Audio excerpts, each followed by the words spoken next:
foundation of sustainability.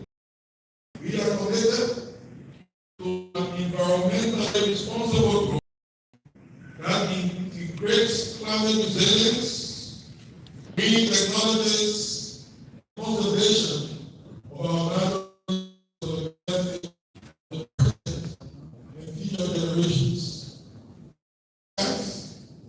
Our approach treats our environmental resources as assets that we shall leverage in the organization of financing for development. It should be noted that demand for better transport infrastructure constitutes the highest priority need during our monthly consultations.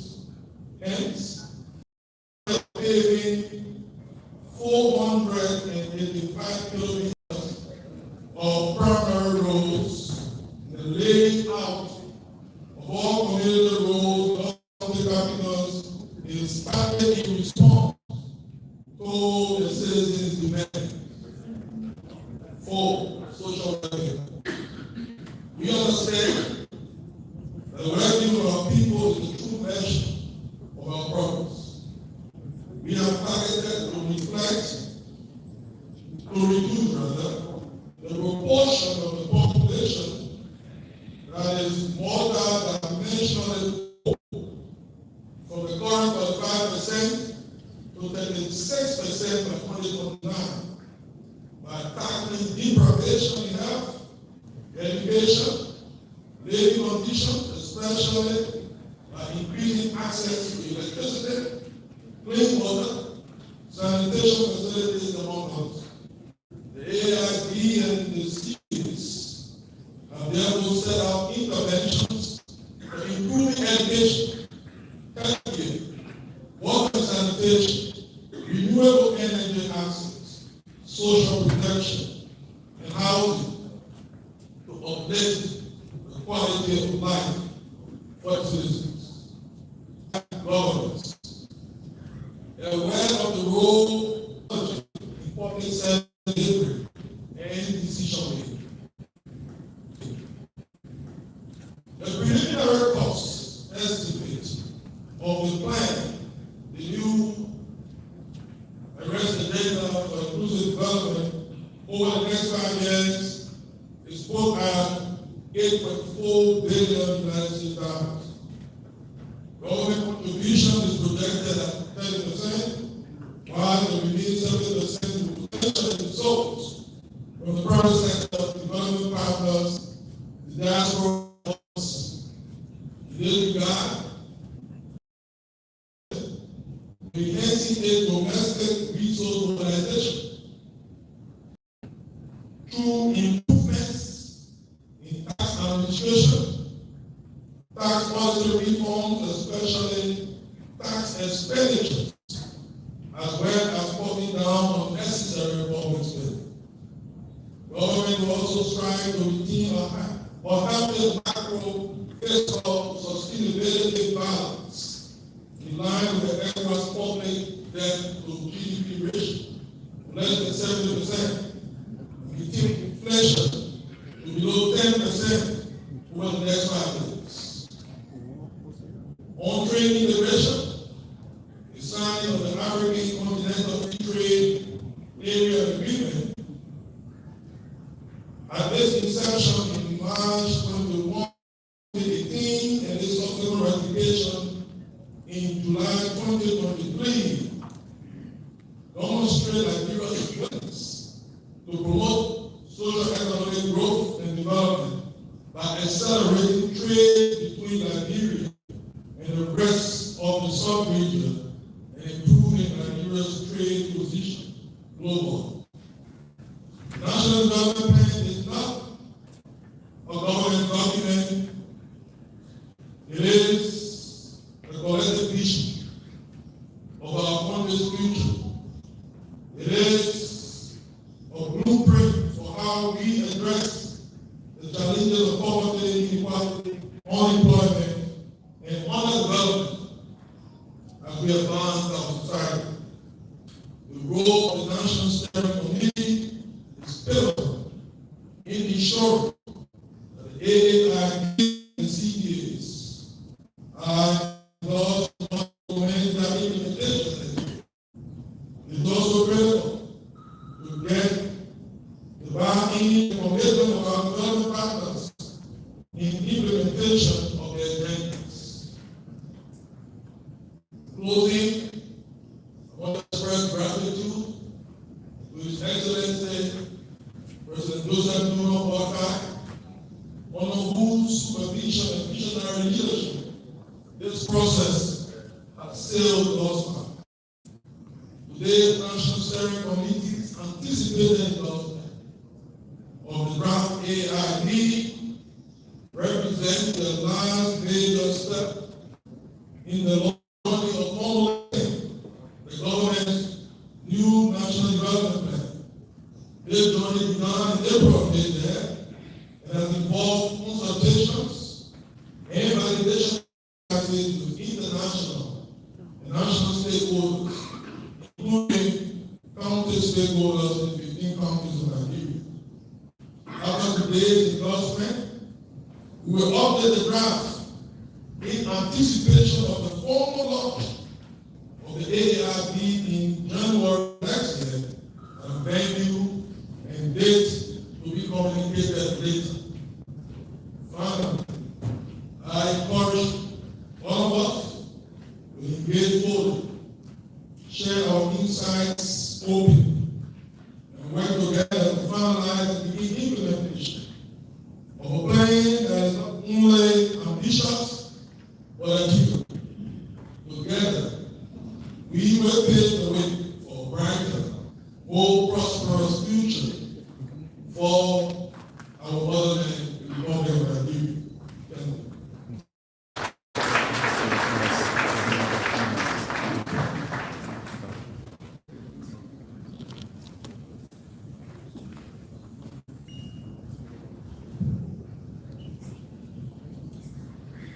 Thank you. This is my phone, very phone. The lead actor on the plan. I will now ask one of our major partners, the UN resident coordinator, to be our words.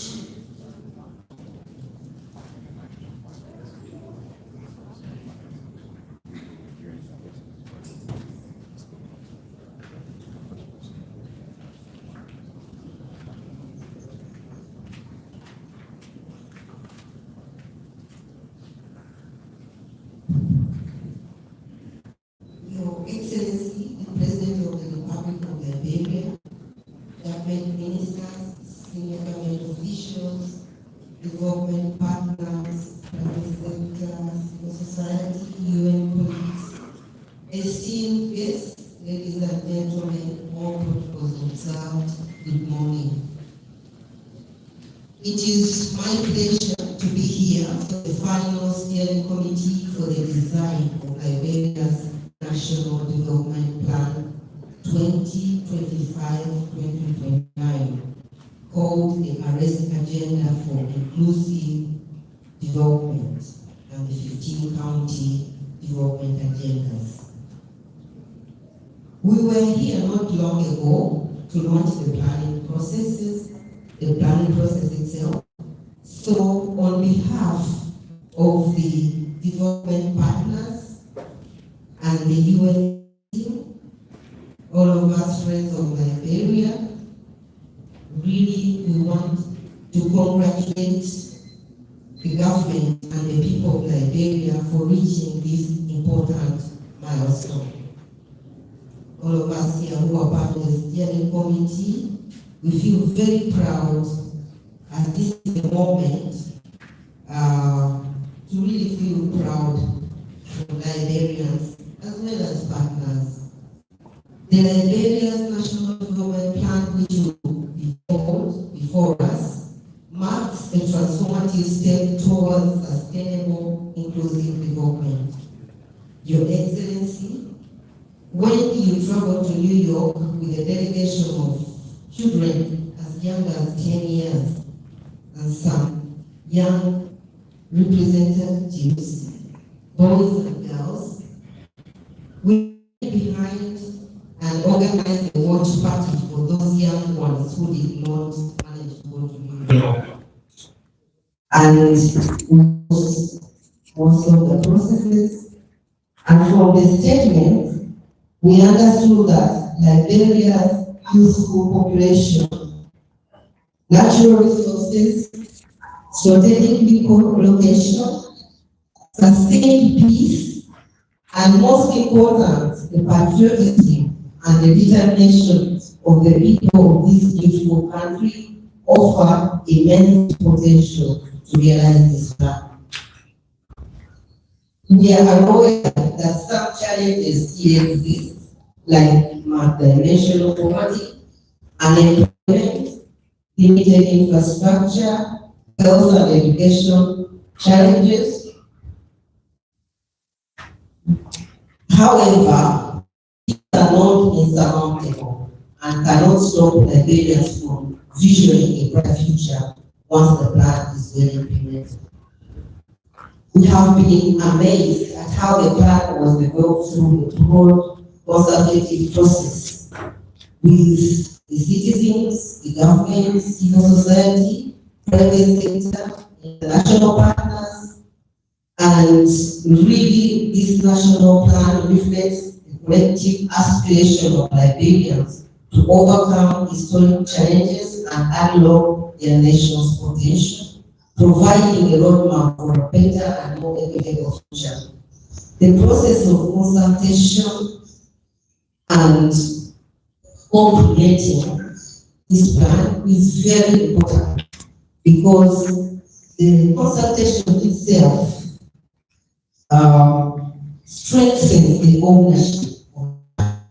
When people get engaged in designing their own plan at all levels, it really strengthens their belief in that plan and the resolve to implement it. This current awareness agenda for inclusive development has been designed with a cause-focused approach to development, meaning Liberians were able to ask themselves why and how did we reach here? What can we do for Liberia to become a relevant for the region and the pride of Africa, as it was? These conversations generated a plan which ensures interventions that are catalytic and enabling dominant effects, sort of a chain reaction, and can actually self-equate a revolution, which kicks in a clear momentum to transform this country. The agenda for inclusive development produces program planning, laying the fundamentals for program-based budgeting, and strengthening the links between resources and outcomes. The links between the national plan and the county agendas, development agendas, is very clear and makes it easy for decentralization to take root. To achieve this agenda and this strategic objective, Liberia, as has been mentioned by the Minister of Finance, requires investment of 7.6 billion. The government has committed to enhance domestic resource mobilization, pursuing innovative financing mechanisms, and fostering partnerships with the citizens, private sector, stakeholders, development partners, and the diaspora. The country is working on its own ambitions to strengthen institutional capacities, to enhance governance and productivity. The partners and friends of Liberia stand ready to accompany the country in achieving these ambitious goals. Mr. President, we know very well that this is Liberia's journey, with the government and the people leading their own development agenda. But we also are aware that partnership, collaboration, coordination are vital for everything to come together coherently towards objectives. No entity can achieve the development journey alone. So the plan calls for a united across institutions, government institutions, private sector, civil society, diaspora, and all development partners. I would like to assure you that the partners are truly committed to leveraging technical assistance, resources to support catalytic interventions while promoting crowding in the form of private sector to produce goods, services, and jobs, and more. Several partners are in the process of developing their own country cooperation frameworks. We will continue to align our programs with priorities, ensuring synergy and maximum development impact. To achieve development impact, this agenda and this national plan envisages demands to make changes today towards 2029, basically towards the end of the SDG.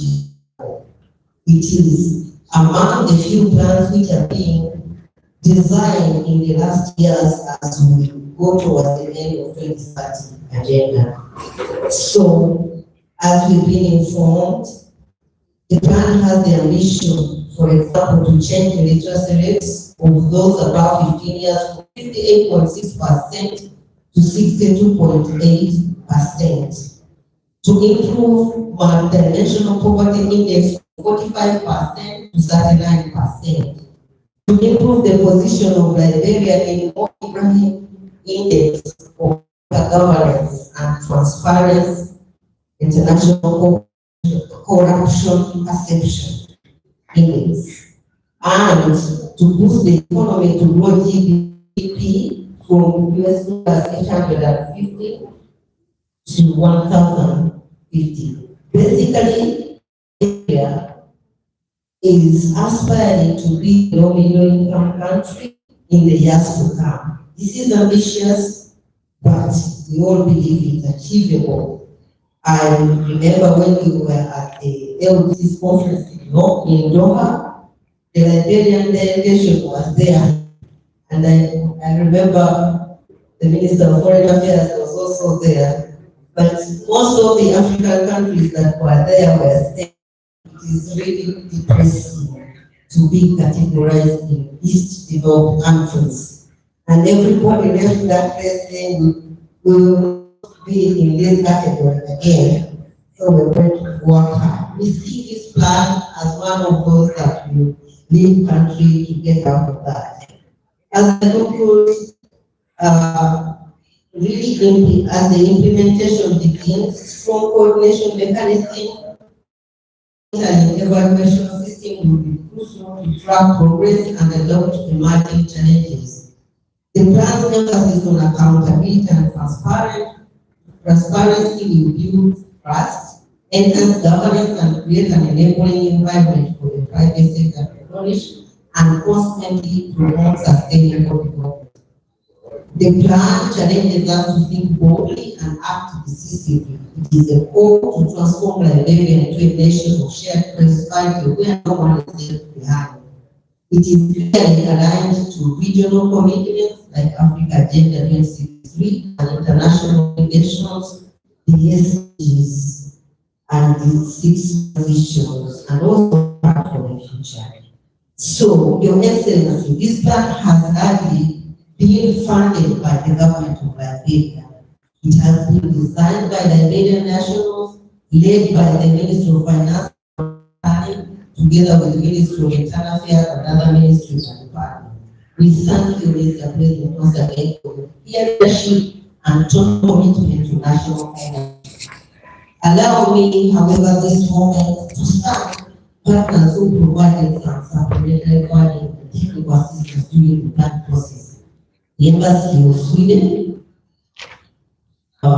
USAID, Delta, UNICEF, the UNSDG Fund, UNFPA, UNEP, UN Women, UNICEF, and all the others who may have provided technical assistance, but also part of the process. And those who made comments one way or another. Thank you for allowing us to be part of this journey in a humble way, whether it was through research on levels of development, consultation, advisory services, CPA, gender, data, SDG, monitoring and evaluation, climate change, principles, and so on. So on behalf of the partners, I express our unwavering support for the Liberia's journey towards sustainable and inclusive development. We are ready to walk this path together, united in purpose and driven by the shared of the bright future for the people in Liberia. I wish you fruitful deliberation towards this validation of the agenda for inclusive development, the national development plan of Liberia, and I thank you so much for your kind attention.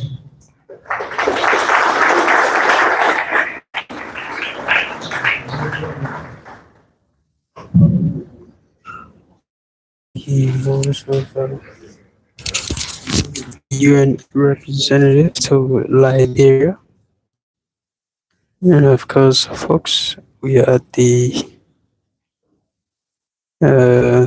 ministerial complex where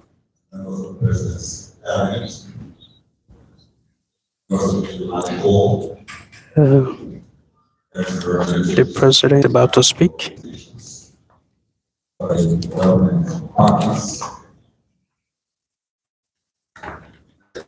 Representatives of civil society organizations, representatives of state enterprises, other American guests, members of the press, distinguished ladies and gentlemen. On the presentation national development plan for endorsement of the rest agenda of government. It is my seen president of the Republic of Liberia will be